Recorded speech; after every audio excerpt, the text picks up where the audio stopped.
Hello everyone, good evening and welcome to Roma Theory. What a great performance that was.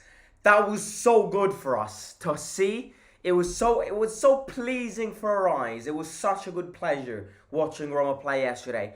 A complete, all-round, perfect performance. From the first minute of the game to the last minute of the game, we never dropped down in concentration.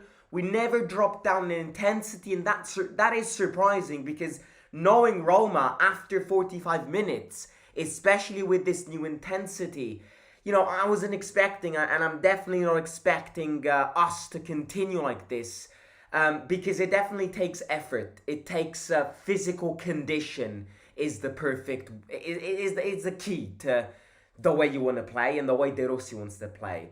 The way to play, and if this is the way to go, then the physical condition needs to improve. It needs to become better and better and better moving into new weeks.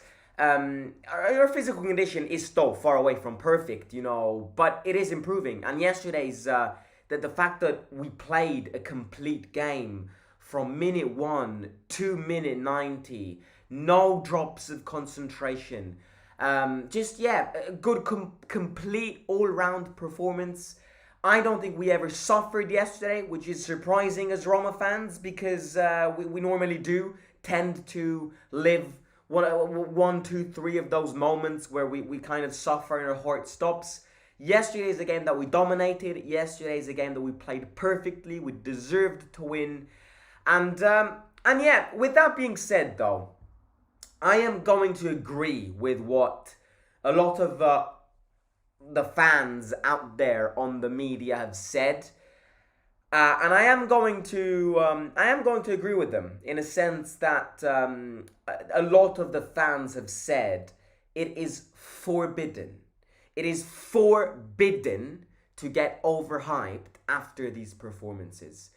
It's forbidden. It's something that we shouldn't do. It's something that we can't do.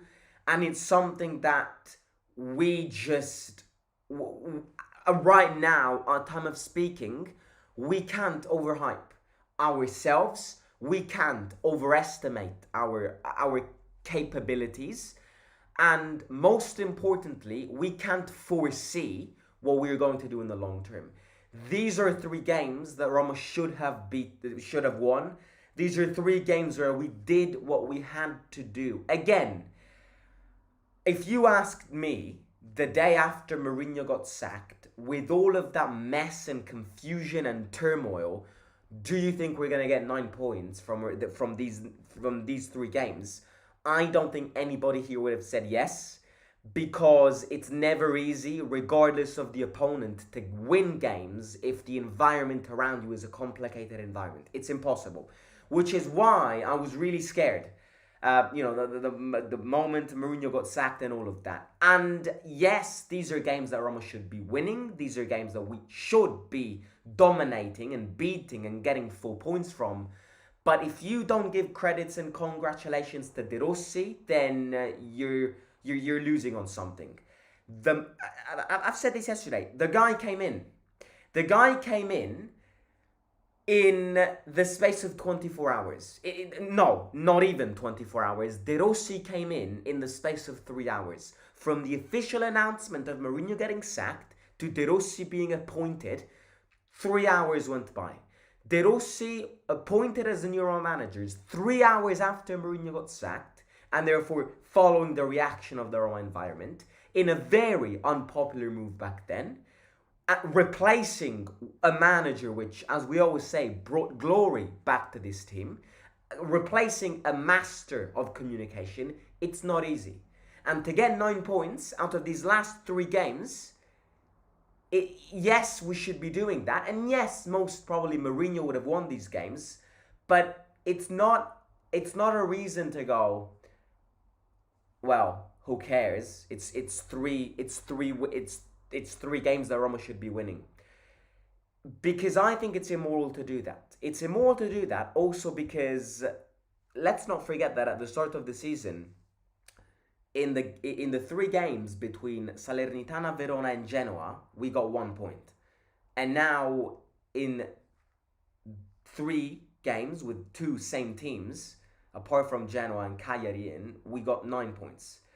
Had we won those games at the start of the season, where would we be right now? We'd probably be same points as Milan. Definitely not same points as Inter and Juventus, but we would definitely be sitting third, competing third position with Milan. That start of the season is what costed Mourinho the sack, and that start of the season is what, as of now, is costing us top 4.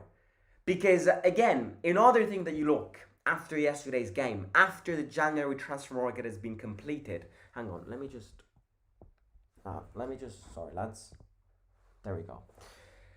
Another thing that you do after yesterday's game, and we can do this now because the January window's done, and we've bought the players, and injuries. At time of speaking, we're not having many injuries. You look at the team that we have yesterday.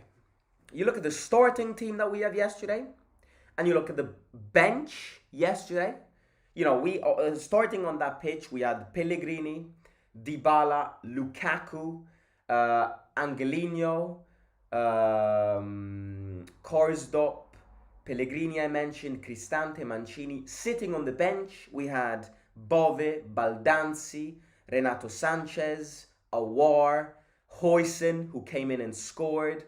A lot of young players. Spinazzola when he's back from his injury. Indika when he's back from AFCON. Azmoun, El Shaarawy starting.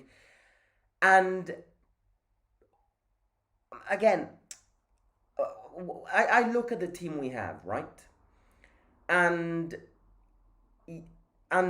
first of all, when this team isn't injured, and when nobody is injured in this team, nobody can change my opinion that we are the 4th best team in Italy. And to be honest with you, one of the reasons why at the start of the season against these teams we didn't get 4 points, and now with a new manager we got 4 points, the reason is very simple. The reason is this team with no injuries is the 4th best team in Italy. This team with no injuries is better than Atalanta. This team with no injuries is better than Fiorentina, Bologna and Lazio. This team with no injuries can compete with AC Milan. And it's definitely better than Napoli with all the players back fit. And one of the factors which led to this team getting 4 points against teams which at the start of the season we lost with is the way, it's the communicating level of attention that Mourinho gave and De Rossi gives. And I think this is crucial to acknowledge, because now that we've had 3 games with De Rossi, we can start forming up a little judgment very, very early into the De Rossi judgment, because we still need to see him in a big test. We still need to see him in a big team, in a European stage.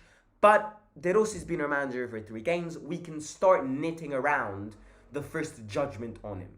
And the base of the judgment that we can construct on him is based on his communication skills. Mourinho is a master and a genius at communication, but the communication that he used in a team like Roma, to be honest with you, is the reason why he got sacked. Let's face it. The way he dealt with the communication side of football in this team with these players is what costed him the sack. Because now we have a manager who in every single interview and in every single press conference wants to make sure that the players understand that they are strong and that this team is a strong team and that this team has all the means and weapons and rights and responsibilities to get top 4. And flashback, what happened with Mourinho on the communication level? What happened with Mourinho communication-wise is that every time we lost a game, Mourinho never, first of all, spoke about the tactical side, never took responsibilities, and whenever we lost a game, Mourinho either tackled a journalist or tackled the referee. Or, in worst case scenario, tackled one of his own players. There are so many examples of this. We lost that Sassuolo game, drew that Sassuolo game last year, and he completely humiliated Karsdorp. Again, there are rumors of this ring that Mourinho left in Pellegrini's wardrobe. That is what Mourinho is. Absolutely, that's what he is. He's box office. That's what he's the master of, communicating and making himself superior to everybody else. But in a team like Roma, it never worked out because these players had enough of him, were tired of him, and it's the reason why he got sacked. And it's the reason why a lot of these players now under De Rossi look completely reborn, completely and utterly revitalized. Pellegrini 3 for 3, is it a coincidence? No, it's not. Zalewski yesterday subbing in, the way he moved around, incredible. I've never seen him do that under Mourinho. Is it a coincidence? Maybe. Okay, maybe it is. But ultimately it's not. Another very important thing. It might be luck. It might be misfortune. It might be that Mourinho was unlucky and De Rossi is lucky. But why is it that in the space of 20 days under Mourinho, we got an average of 6 injuries every 20 days? And why is it that in 20 days with De Rossi as a manager, we hadn't had one injury? Coincidence? Coincidence? I'm not saying the players faked their injuries because they're professional players. But the pressure that Mourinho gave onto these players, why is it? Why is it that in almost 1 month of De Rossi, 1 month, we're like 1 week until 1 month with De Rossi, why is it that we still don't have any injuries? Fingers crossed, let's not jinx this.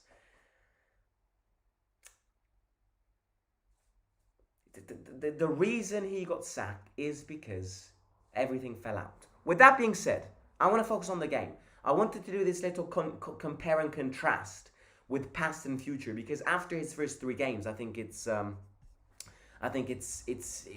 important, and we can draw up and sum up a few changes, a few judgments on De Rossi's football. Regardless, and with that being said, moving on to the game, because obviously this is a match reaction.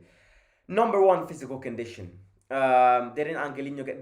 Those are cramps, mate. That's not an injury. Those are cramps. Angelino is going to be there on Saturday. It's been confirmed. It's sources. Angelino isn't injured. Angelino got cramps.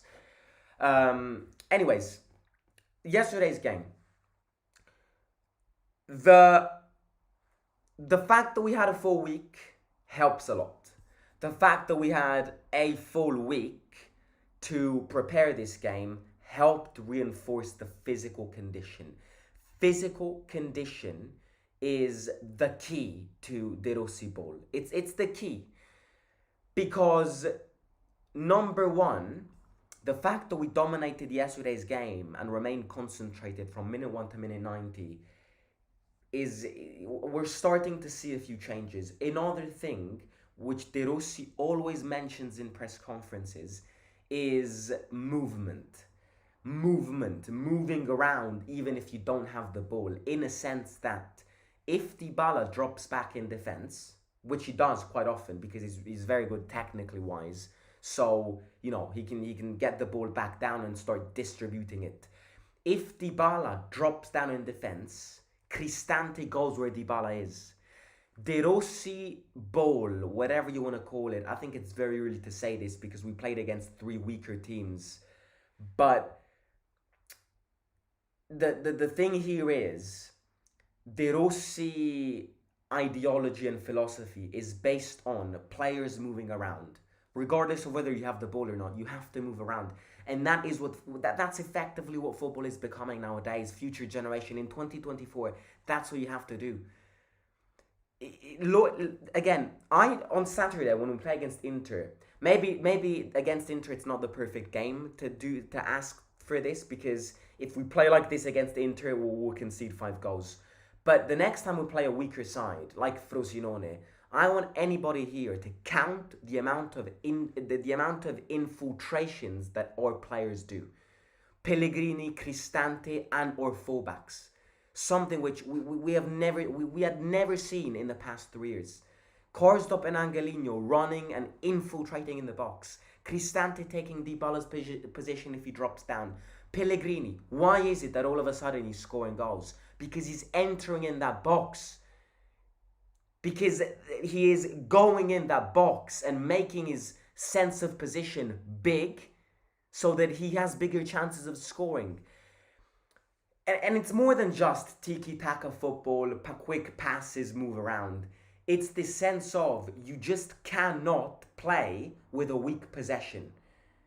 If De Rossi wants to play possession-based football, but not any possession-based football, because Mourinho played possession-based football, but he played defensive possession-based football. Possession-based football needs to be offensive. It needs to be threatening.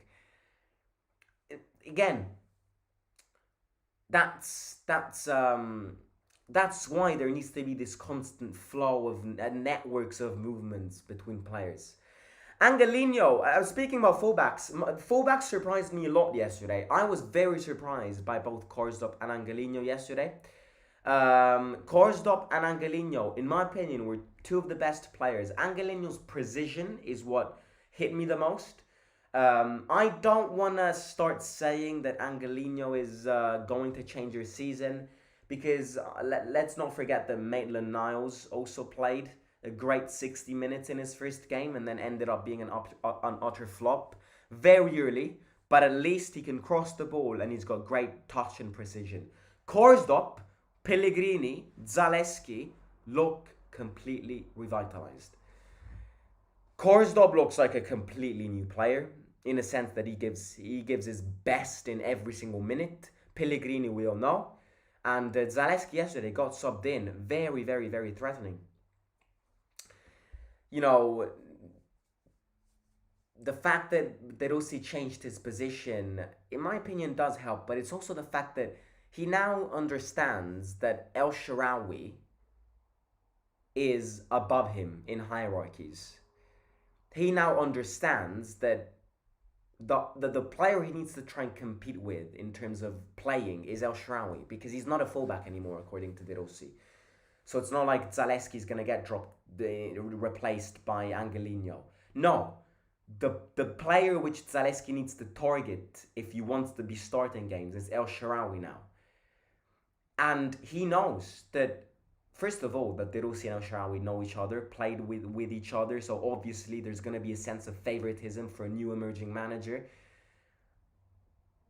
And he got subbed in yesterday knowing that I need to convince De Rossi, because otherwise that there is no chance I'm going to start games, because El Shaarawy is always going to start above me. And that, in my opinion, is what makes it. Paredes played great. I don't normally say this because you know me, I don't like how Paredes takes so much time to turn around, pass the ball, slide tackle. But I sometimes really do understand the fundamentality of both Cristante and Paredes playing together. Two players which don't get praise because they don't score goals, but two players which are the machine of this team.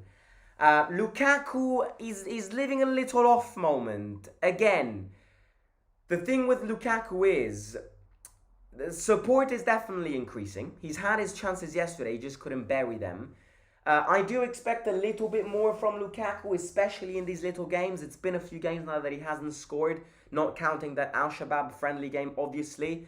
So I'm expecting the Lukaku to get. The thing with Lukaku is that he's tired. I don't think I've ever seen Lukaku get subbed off or not start any Roma game. And that means that he's started and played every single minute with Mourinho and with De Rossi as of now. Lukaku is knackered. The fact that Azmoun is at AFCON and that we sold Belotti doesn't help. But yeah, he definitely needs a rest. But he's crucial to this team. And then Dybala. The thing with Dybala here is this. The thing with Dybala is that he plays these great games against these little teams. And thank God he does. You know, thank God he scores goals. Thank God he creates. Yesterday he played a great game. It's probably one of the first games of the season where I actually saw Dybala contribute and be kind of like last season Dybala. But the thing is with Dybala is that he needs to start doing that in big games, because if he just does that in these little games, then he cannot be considered pivotal. He needs to start doing that in bigger games, because in bigger games Dybala is either out because he's injured or he ghosts and doesn't touch a ball.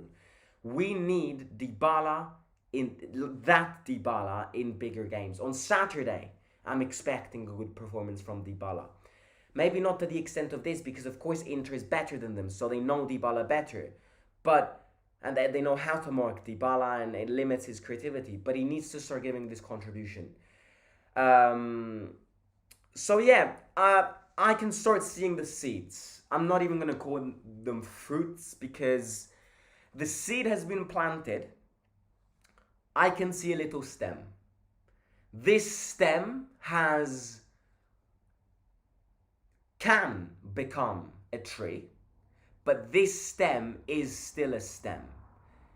And what I mean by this is, as I said at the start, it is forbidden for us fans to hype ourselves after these 3 games.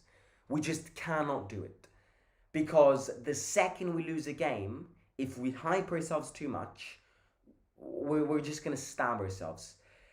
This is what this team had to do. Yes, very, very, very, very, very well, fair play to De Rossi, because he came in, the team looks happier, the team looks more united, and the team, especially a lot of players, look revitalized. And there is no better manager to replace Mourinho, because he knows the atmosphere and he knows all of that. But these are games where we should have won. So now comes the real test. Now, these next 3 games, Inter on Saturday, Feyenoord away on Thursday, and Frosinone away next Sunday. 3 extremely complicated games. Every single one of these games is more complicated than each other. We all know the Inter game, best team in... I'd actually consider them top 3 teams in Europe right now. Frosinone away is a sneaky game. They've got the talent. They're playing at home. They pulled a great threat with Milan. And Feyenoord away. This is where the test comes. I am curious to see, can we show and can we implement these tactics and this philosophy in bigger games? Or is it that in these bigger games, the players are just too scared and they play back just like they did with Mourinho? Another thing which I'm very curious, if we lose one of these games, what will the reaction be? How will the manager react? Because De Rossi still hasn't lost the game, so we don't know what he'll say. He's definitely not going to follow Mourinho's path and complain about the referees. But how does the team react if we lose a game?